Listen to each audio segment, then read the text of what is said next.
Okay, here we are back for chapter 11, which is the last chapter in this section. And we're talking about culture's influence on consumer behavior. So what are we going to talk about? We're talking about societal role that and the dynamics of culture. We're going to talk about how cultural values satisfy needs, how cultural values are learned, expressed, and measured. We're going to talk about 10 American core values, and then we're going to wind up talking about green marketing.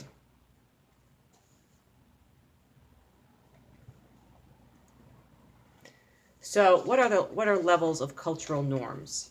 So there's the supranational, which is the underlying dimensions of a culture that affect multiple societies, so all groups, and what are the things that cover all Americans, for example, or are true, cover all Canadians or Mexicans or French or British or whatever. Okay, national, that shared values that are the national character of a particular country, and then groups are the different subdivisions. So, different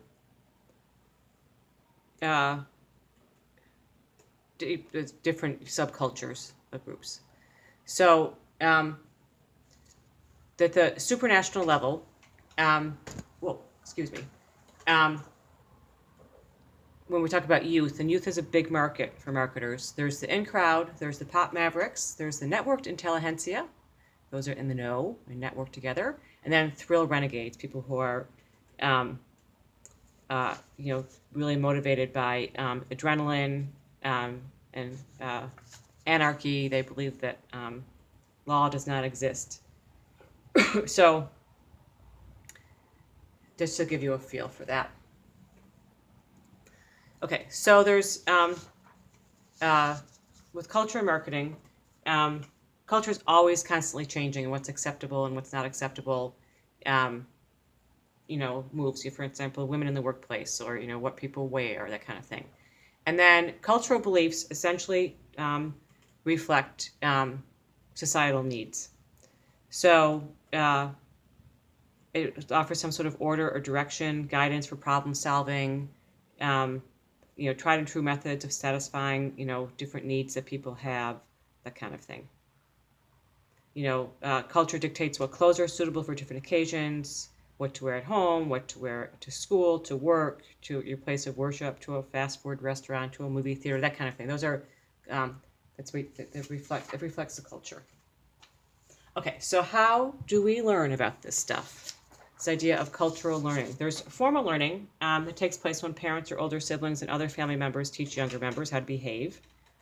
Informal learning, which takes place when children imitate the behaviors of other people, family members, friends, TV or movie heroes or characters. Technical learning happens when teachers instruct children in educational environments about what should be done, how it should be done, and why. Also, in social and personal settings. And then ethical values in terms of honesty, responsibility are also formed during childhood. Okay, and then there's this idea of enculturalization, which is consumer socialization, and then enculturalization and acculturalization. Acculturalization. So enculturalization is this idea about learning about your own culture, and acculturalization is learning about new or foreign cultures. And then marketing's influence in terms of that, in terms of media, advertising, that kind of thing. Okay, so we also have this idea of language and symbols. So there's verbal symbols, which is, speaking. Symbols is anything that represents something else. They can be verbal or nonverbal. Words are verbal symbols. So that any kind of text in an ad, composition, that kind of thing. And then nonverbal symbols such as figures, colors, shapes, even textures tend to be cultural cues to people. Trademarks, packaging, product design, that kind of thing. And then it could include the product itself, the promotion, the pricing on it, stores that it's available. So, for example, what is it that what does it say if you buy a product at Lord & Taylor versus Walmart? Okay, Ritual is any type of symbolic activity that consists of a series of steps or multiple behaviors that occur in a fixed sequence and repeated periodically.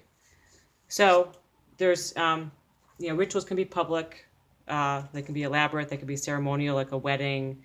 They could be, mundane things like, brushing your teeth and washing your face. So any kind of ritual is something that happens on a regular basis and usually at a regular rate, or at a regular schedule. Okay, so this is just some ritual artifacts. Weddings, birth of a child, birthday, wedding anniversaries, graduations, football games, Super Bowl parties, retirement, that kind of thing. And again, it changes from country to culture and country to country. So when we talk about management and organizational behavior, when we talk about the culture of an organization, we also talked about rituals and artifacts as well. Okay, so sometimes you can talk about ritualistic behavior. It's some sort of action or series of steps that have become a ritual. A golfer who might take a couple of free practice swings before they actually hit the ball.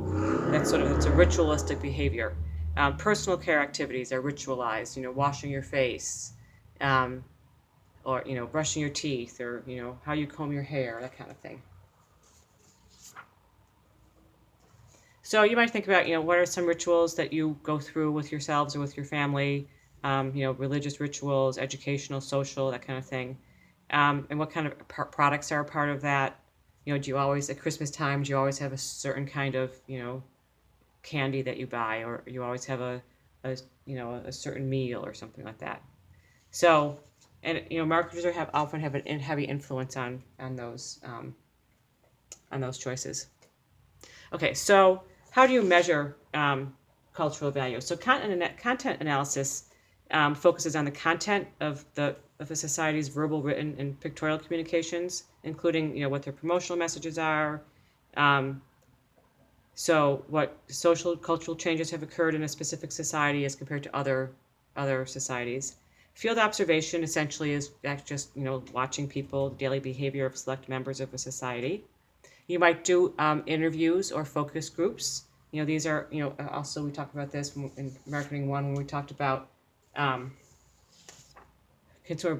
we talked about marketing research. We talked about interviews and focus groups and questionnaires, that kind of thing.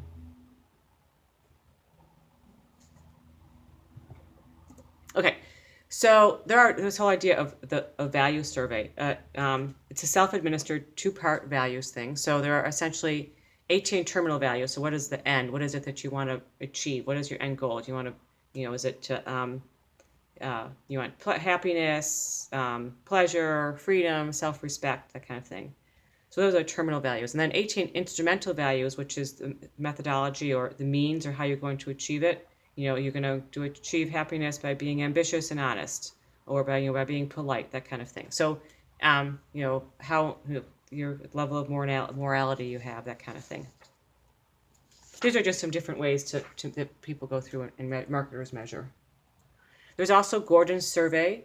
Gordon's survey of personal and interpersonal values. It measures values that determine how people cope with their daily lives. So essentially there's two surveys, one for personal values and one for interpersonal values. So there's a little bit of talking about that in this table that we have. It's straight from the book. And generally speaking, we look at them at American core values. It's a good way to measure American core values. Okay, so American core values, generally speaking, both are values that both affect and reflect the character of American society. Designating what American core values are is difficult, though, because some are contradictory, and there's so many different types of, our society is so diverse and dynamic.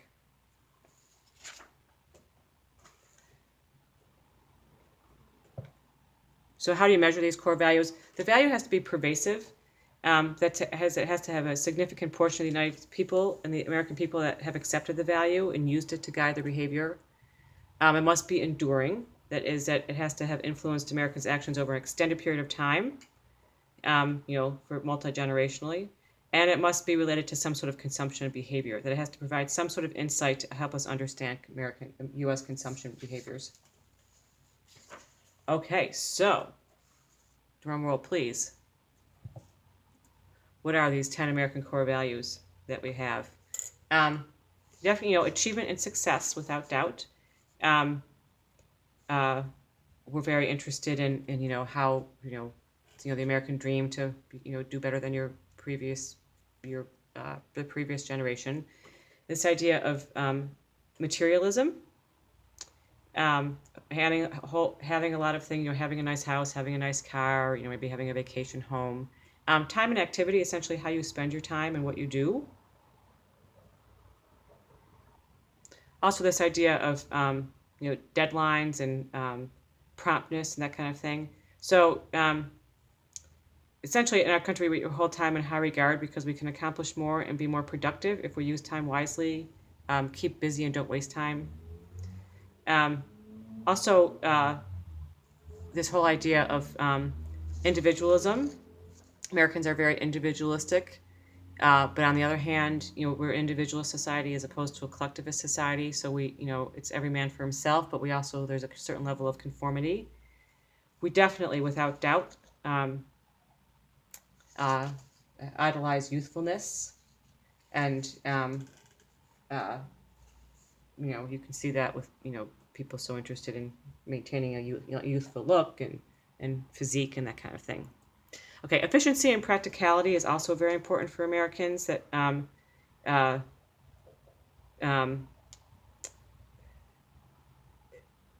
it kind of goes back to that speed thing. Freedom of choice is very important to us. That's really at the heart and soul of the American culture. That we have choice and we live in a free society. Fitness and health is also very important to us.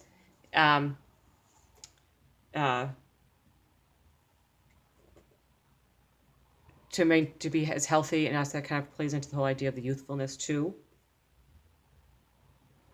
Anyway, so fitness and health is important. And then this idea of progress, constantly bettering ourselves. And then this idea of Americans' willingness to be generous and to help those in need. Americans support a lot of important causes and that kind of thing. It also provides a level of belongingness, trusting, social motivation. It provides a level of prestige. This idea of humanitarianism. Okay, so this just goes through and some themes that we see in marketing.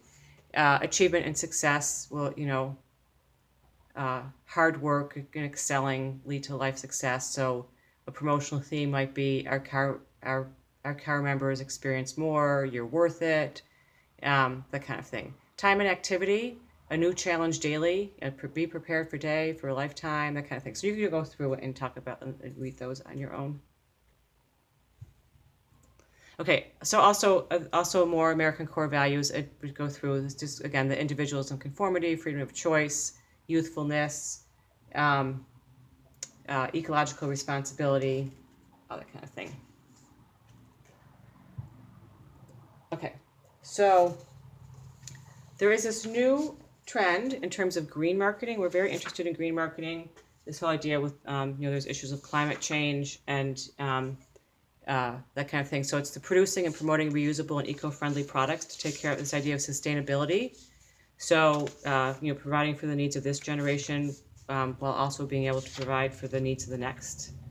And Americans have really taken this, have embraced this whole idea of ecologically responsible consumption. This is just a chart, again, from the book about how people describe them, how people see themselves.